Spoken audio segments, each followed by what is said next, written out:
ada fungsi pengendalian atau controlling. Fungsi pengendalian bertujuan untuk mengukur kualitas penampilan dan penganalisisan serta pengevaluasian kegiatan, seperti memberikan saran-saran perbaikan dan lain sebagainya.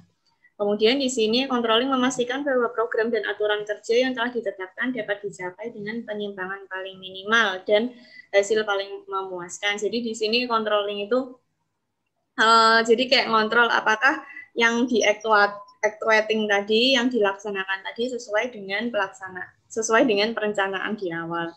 Jadi harus dikontrol agar untuk timeline-nya itu tuh bisa terkendali gitu loh. Misal proyeknya 3 bulan ya berarti selesainya 3 bulan, tidak molor-molor.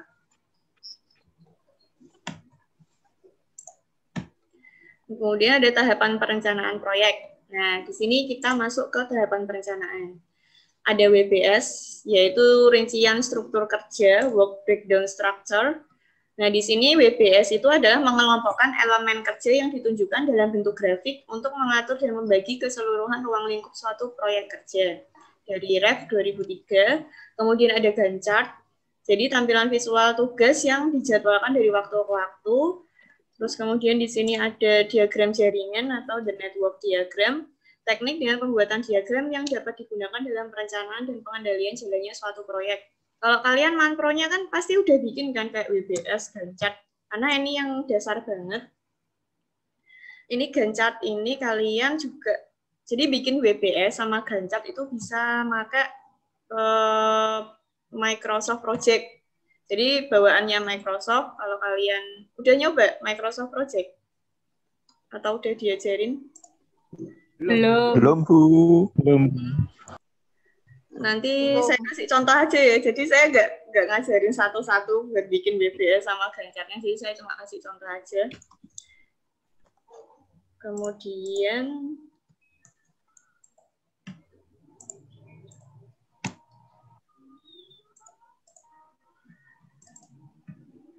nah ini WBS. Jadi untuk apa namanya, manajemen proyek ini kalian tuh sebenarnya kalau pegangannya adalah PMBOK ini ya, Project Management Body of Knowledge. Tapi bahasa Inggrisnya nah, dijelaskan bahwa WBS merupakan sebuah hierarki dekomposisi dari keseluruhan ruang lingkup pekerjaan tim proyek untuk melengkapi tujuan proyek dan deliverables yang dibutuhkan. Jadi ini PMBOK ini pegangan untuk manajemen proyek. Jadi sebenarnya ada, kalau kalian mau gabung di Project Management Institute, nah itu teman-teman bisa ya lebih lah berpengalaman kalau misalnya kalian tertarik sama manajemen proyek.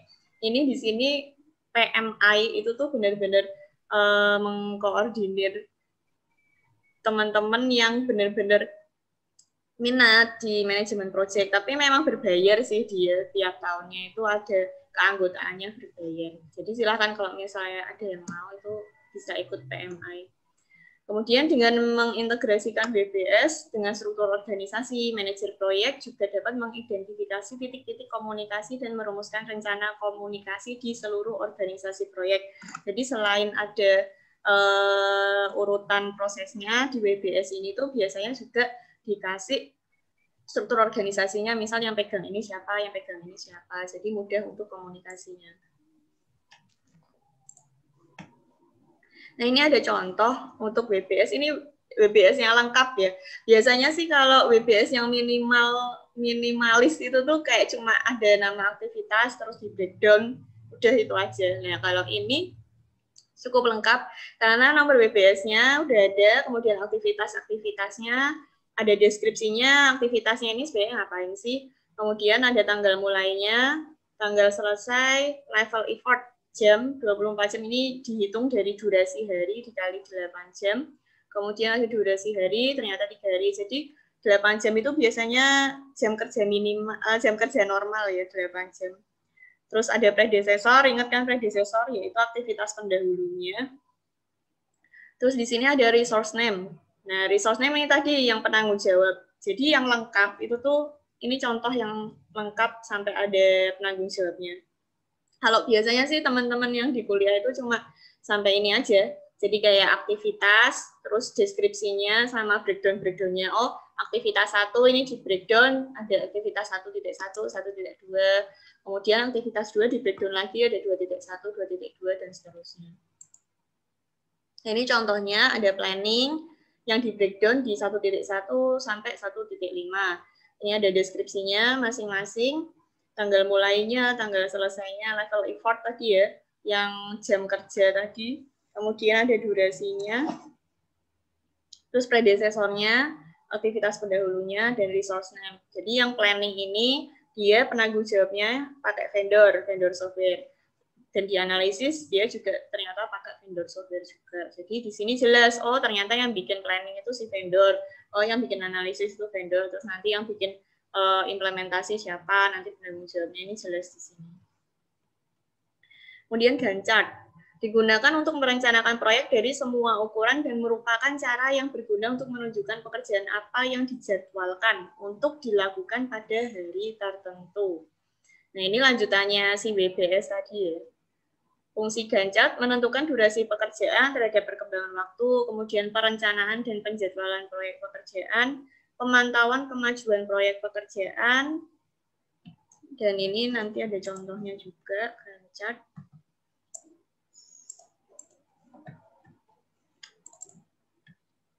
Nah, ini contohnya untuk Gantt chart. Ini contoh yang minimalis juga ya. Jadi ada A, B, C, D. Ini aktivitas. Biasanya kan kita nggak nulis panjang-panjang ya aktivitas. Ini. Ini yang A. Ini biasanya kita tuh nulisnya A, B, C, D, sampai L. Yang A itu do preliminary market analysis. Jadi dia mau bikin produk. Kalau di Sispro kan kalian juga kan. Misal untuk apa namanya projectnya itu adalah membuat produk sebelum di mass production. Di sini, yang pertama sebelum kita melakukan desain itu adalah melakukan analisis market. Kemudian yang kedua baru melakukan produk desain awal dan seterusnya sampai menginstal product equipment kalau udah final semua ya. Di sini finalize product design sampai diinstal. Nah ini untuk Gantt chart-nya adalah kalian benar-benar waktunya gitu loh. Ini bisa kalian rinci ya. Jadi tergantung projectnya. Misal projectnya itu untuk timeline-nya dibikin mau mingguan, mau bulanan, atau bahkan harian. Kalau misalnya memang rentang waktunya itu singkat, cuma 1 bulan, itu mungkin mau dibikin harian, itu bisa. Jadi di sini untuk satuan waktunya itu bisa disesuaikan. Kalau ini kebetulan per bulan. Jadi bulan pertama itu ngapain, bulan kedua sampai keempat ngapain. Nah ini tuh kayak predecessor ya.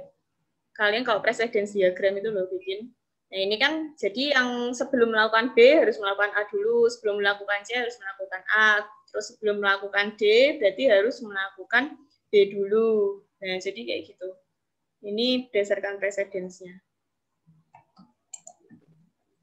Nah ini contoh yang pakai Microsoft Project. Nah jadi Microsoft Project itu ada kayak gininya. Nanti kalian task name-nya itu ID-nya itu bisa kayak tadi yang WBS tadi. Jadi misal untuk yang task pertama ID 1, terus breakdown-nya itu 1.1 apa, 1.2 apa. Jadi bisa di sini. Ini misal yang 2 ya. Nah ini kan berarti 2.1, 2.2, 2.3. Ini yang 3 berarti 3.1, 3.2. Ini contoh untuk Gantt chart kuliah online.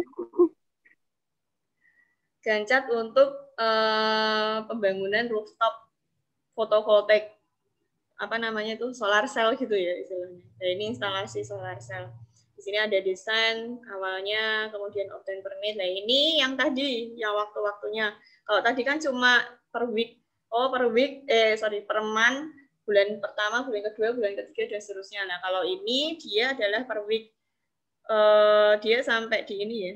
Ada tanggal-tanggalnya juga. Nah ini kan startnya, ada durasinya. Oh ternyata untuk task instalasi rooftop ini ada 25 hari durasinya. Ini keseluruhan ya, yang dulu keseluruhan.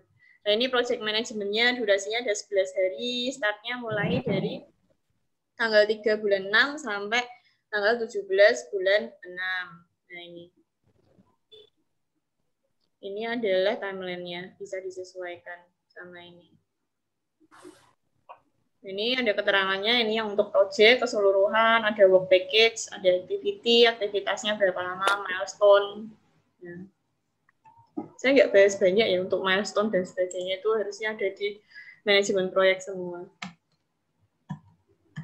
Network diagram, di sini teknik penyusunan dan koordinasi kerja melalui diagram grafis yang memperlihatkan kegiatan dan ketergantungannya dari Ali 92.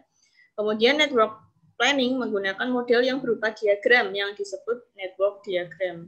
Nah, di sini ada activity on a row atau AOA, kemudian activity on node atau AON. Nah,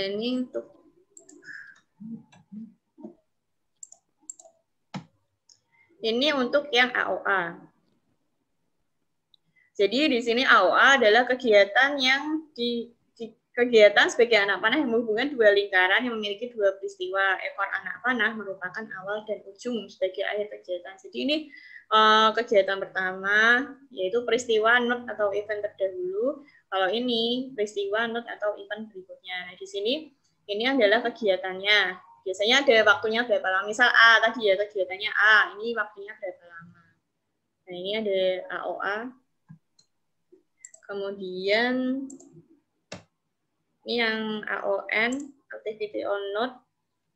Anak panah hanya menjelaskan hubungan ketergantungan di antara kegiatan-kegiatan. Jadi kegiatan A berarti nanti berhubungan setelahnya adalah kegiatan B. Jadi cuma ada garis penghubungnya aja AON. Nah, ini ada perbandingan AON dan AOA. Untuk activity on node AON di sini A, B, C ini kayak gini ya. Jadi untuk aktivitas-aktivitasnya itu masuk ke dalam lingkarannya. Jadi sebelum aktivitas keseluruhan itu ada yang pertama ada aktivitas A, dilanjut B, dilanjut C. Arti dari aktivitas A datang sebelum B, yang datang sebelum C. Jadi kayak presiden biasa sih. Jadi pendahulunya B itu A, pendahulunya C adalah B. Ini juga sama, tapi untuk AOA itu dia aktivitasnya ditaruh di row-nya, di panahnya. Jadi di sini kan A, B, C. Nah, ini di panahnya. Jadi buletannya itu nanti ada 4. Jadi malah buletannya itu biasanya pakai angka. Misal kalau dia start ini 0 atau 1. Kemudian lanjutannya ini 2, 3. Tapi kegiatannya itu yang di panahnya. Kemudian yang kedua, A dan B. Keduanya harus diselesaikan sebelum C dapat dimulai. Ini presiden lagi. Jadi C bisa dimulai setelah melaksanakan A dan B. Nah, ini sama ya, AON diletakkan di buletannya ini. A, B baru bisa melaksanakan C. Kalau ini buletannya itu, ini angkanya biasanya 1, 2. Nah, ini kegiatannya ada di panahnya. A, B, kemudian C. Seperti ini. Jadi di sini untuk AOA tuh kesannya buletannya itu lebih boros sih. Kemudian untuk yang C, B dan C tidak dapat dimulai sebelum A selesai. Nah, ini seperti ini. Ini sebenarnya konsepnya sama, cuma naruh activity-nya itu yang berbeda. Ini juga ada C dan D tidak dapat dimulai hingga A dan B keduanya selesai. Jadi ini C bisa dimulai setelah melaksanakan AB, D bisa dimulai setelah melaksanakan AB. Nah, kalau AON-nya itu langsung seperti ini. Kalau AOA dia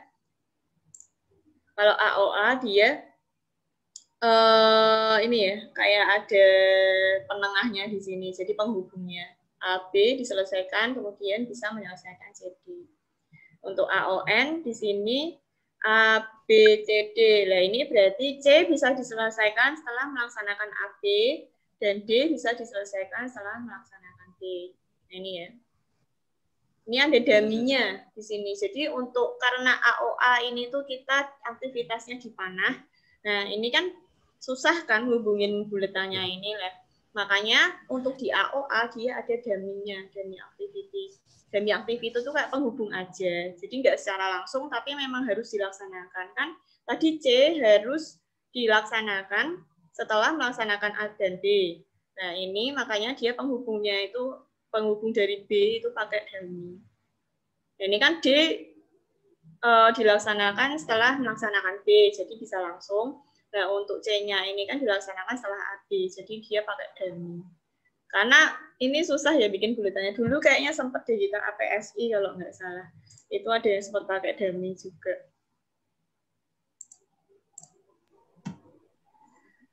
Activity on node atau AON. Nah, di sini B dan C tidak dapat dimulai hingga A selesai. Ini ya, B dan C tidak dapat dimulai hingga A selesai. Jadi B dan C dimulai setelah A.